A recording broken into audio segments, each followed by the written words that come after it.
Welcome to the Rise Above Project.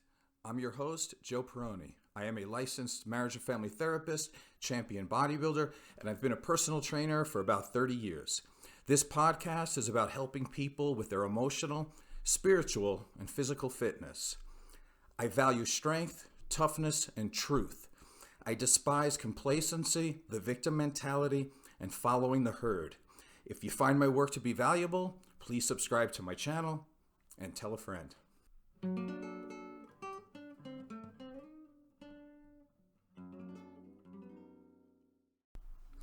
Today's show is on self-discipline, and I'm going to call it a cautionary tale, and soon you're going to know why.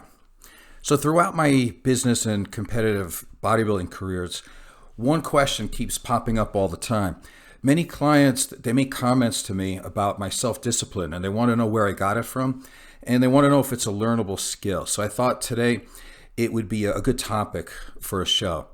So my clients always expect an honest answer from me, as they obviously should, which means I'm going to draw from personal, emotional blood for this answer instead of reading from a Wikipedia page like so many therapists and life coaches do. So if you don't like the more personal aspect, you might want to listen to something else, because I'm going to make this very personal. So let me start off with this. Yes, self-discipline is a learnable skill. Empirical evidence highly suggests that self-discipline is one of the most important virtues that one needs in order to achieve long-term happiness and success. Self-discipline is sometimes referred to as grit. Grit is more important than natural talent. Psychologist Angela Duckworth, who is an expert on non-IQ competencies, defines grit as perseverance and passion for long-term goals. Or, as one of my favorites, Friedrich Nietzsche would say, a religious dedication in the same direction for as long of a time as it takes. So you can't learn self-discipline from a book. You have to struggle through challenges and experiences while growing stronger from them. Self-discipline is also a transferable skill, and as such, it's helpful in every area of life. Oddly enough, some empirical evidence suggests that self-discipline is a limited resource. Although, me personally, I've never met a successful person who actually believes that, me included. All empirical evidence starts with a question or a hypothesis. If a clinician doesn't have the awareness to ask the right question, then the study is not going to get the right answer. The average psychologist sits behind a computer all day, observing others instead of taking action and living their life to the fullest. I don't think they completely understand what self-discipline is and isn't. They are confusing self-suppression with self-discipline. Self-suppression is the resisting of your primary desires, which means that you're not fully committed to your goal. And that is a limited resource. In contrast, self-discipline is the expression of your deepest conscious desire to be your best self. Discipline in the pursuit of growth is natural and is not a limited resource if the goal is important and you are fully committed. Nietzsche called this the will to power. Viktor Frankl called this the will to meaning. I call it my life. It is routine for me to start heavy training for a show about 100 days from a competition, and I eat 8 meals per day. That means I can eat 800 perfect meals leading up to a show. And I haven't taken a sick day from work starting back from August of 1990. And I did not even miss one leg workout, even after having my hip replaced. So no downtime, no problem. And part of that is because I love to demonstrate emotional strength. It's free and it separates me from the herd. So back to the original question, how did I get so self-disciplined? Let's start with the abbreviated superficial answer. I would say number one, you just pick a goal. And that is like, what do you want? And the other part that goes with that is, who do you want to be? Once you have that, you align all, and I mean all, not some and not most. You align all of your behaviors and actions to reach that goal with absolutely no regard for your thoughts, feelings, and emotions.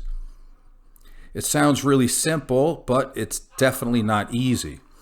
The deep, multifaceted answer is more nuanced and includes some dark moments.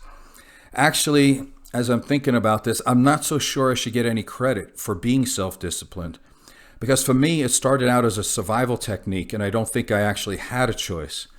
At least I didn't feel like I had one at the time. You don't have many choices when there aren't many resources. Self-discipline is an adaptation to a difficult environment. In addition, no one cares if you are born with limitations. The truth is that no one is coming to save you, and I knew no one was going to save me. However, limitations are stepping stones. They're not stumbling blocks. I was born with severe asthma, which was triggered by many allergies that I had, which included, if you could believe this, chocolate, animal fur, and mowed lawns. I also had 3 ear surgeries by the time I was 7 years old in order for me to hear correctly. Needless to say, I was a weak, sickly kid who spent a lot of time in hospitals, and I had teachers that called me stupid. I didn't start to read properly until 3rd grade. Thus, that's why I don't know what they had on their mind, but some teachers did call me stupid. I remember pretty clearly I couldn't read the word fun, which, yeah, I would guess you would expect a 3rd grader to be able to read the word fun. But I was also afraid to speak much because I couldn't hear myself, which added to my social anxiety. I missed an average of 80 school days per year. And after being around more violence than a kid should see in my own home, my parents got divorced. This is where my self-discipline grew from. But some of the strongest trees have the ugliest roots. It's not about where you are. It's about where you are going and what do you intend to do about it. So at a young age, I decided that I didn't care about candy and soda and all the other things that the other kids were allowed to eat and have. It wasn't important. I wanted a cat, but obviously I was allergic to her. But constant exposure increased my tolerance. The problem was solved. I had my cat from age 5 all the way until when she died, when she was 25. I wanted to play organized football when I was 8 years old. Football fields, obviously, the lawns are mowed. So that caused me many asthma attacks, including the exertion of playing football caused me asthma attacks. I was very familiar with adrenaline shots and oxygen tents, but I didn't care much because I still wanted to play football, and I did. I wanted to control my pain, and if I had to go through hardship, I was going to get something good out of it. Again, repeated exposure to the irritant gave my body a chance to grow stronger. Problem solved. I ended up playing football for 10 years all the way through high school. At a young age, I wanted to be big and strong, mostly to protect my mom from my dad, but training did make me better in sports, and I liked that too. I made up my own training program, and I won the Baldwin Elementary School District Championship in wrestling without ever having wrestled before. I was 11 years old, and I did realize that it was possible to improve with focused effort and self-discipline. Sometimes building self-discipline is kind of like the old adage, you can bring a horse to water, but you can't make him drink. Except for me it was, you can bring the horse to water, but he's not allowed to drink. You'll understand that in a second. After my parents divorced, when I was about 6 years old, my mom, sister, and I moved to an apartment in Baldwin, Long Island. And this was a great choice because the school district was excellent and it was a very safe place to live. It was a middle to upper class neighborhood. However, it was a very interesting dichotomy. On the one hand, I saw affluence and comfort all around me. Most of my friends lived in 2-story houses with a garage, front yard, backyard, pool. Some lived on the water, complete with boats, cabana, real arcade games. And they drove to high school in Corvettes, Camaros, or whatever the status symbol car was for the time. Most people I knew cared a lot about jewelry. They went on vacations. They had weekends off. They could take a year off after high school to find themselves. And college was paid for when they were ready to go. When I was 12 years old, I started working as a busboy. And I experienced plenty of bar mitzvahs and bat mitzvahs where there were 300 guests, live bands, circus acts, and whatever else people feel they needed to do to show off their money. On the other hand, I was the kid from a broken home, where most decisions were based on a lack of money. Trying not to be evicted was a goal that was not always achieved. I shared a bunk bed with my sister, my mom cut my hair, and I walked to school in one of the 2 pairs of jeans that I owned. I always knew that I was loved, but at an early age I also knew that I had to make sacrifices if I was going to change my stars. I started to be as perfect as I could because I didn't want to inconvenience my mother or add to any of her troubles as a single mom. I was even able to hide my broken arm for 4 days until it became way too obvious. I was never late for anything. I never skipped school. I always got good grades. I never drank or smoked, and I never used bad language because I was told it was disrespectful and that I was giving a clue to people that I could not contain my emotions. I was also very aware during football games that when the announcer would say my name after a play, I tried to have my last name said as many times as possible because I wanted our name to hold weight in the community. If I was being honest, I would say that I love football because it was a socially acceptable way for me to take my frustrations out on all the rich kids. Unfortunately, most of them were on my same team. But back to the original question. Self-discipline. It started out as a perceived necessity and continued to develop because I wanted to respect my parents and not to disgrace myself. I didn't have the time and I didn't have the money to fail. I knew that I couldn't control other people's wealth or other people's glorification of it.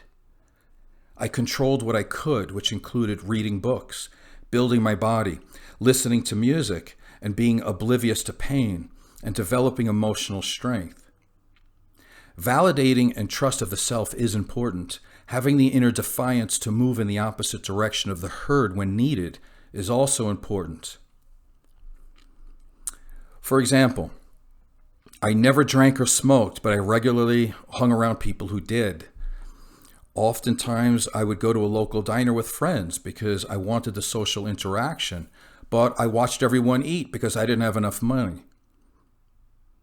In high school, the big hangout at lunch was a pizzeria where there were arcade games, such as Pac-Man, Space Invaders, and Asteroids. So I already dated myself. You can figure this is 82, 83, right? I never ate pizza, and I never played video games, but I regularly watched everyone else who did. I spent a lot of time at people's houses listening to music such as Ted Nugent and AC/DC. And there's nothing wrong with socializing with music, but nobody ever wanted to listen to what I liked. And conformity was never in my blood. I listened to The Who by myself most of the time. And truth is that I still do. Time proves me right almost every day. I never really fit in with the superficial spandex-wearing makeup culture that paraded as a music scene. It's almost embarrassing to look back on it now. Bands like Rat, Cinderella, Poison, give me a break. I don't even really understand that whole thing. But if you wanted to have friends and be around people, you kind of went with the crowd. Physically, I mean, but not emotionally. Delaying gratification is the hallmark of self-discipline. I've been delaying gratification since the day I was born. It's a great skill in the bedroom, but not always so great in other areas in relationships. As a senior, I needed money to pay for college, and I knew I wasn't going to get any help. So I decided not to go to my senior prom because I was focused on my long-term goals. And that was not an easy decision. Actually, it's one of the few regrets that I have in my life because I hurt a few people along the way, including myself. But I was secretly hoping that one of the parents were going to save me on that one. And it was even worse when one of my friends went to the prom with my girlfriend. Self-discipline is one of the most important qualities needed to instill confidence and self-esteem.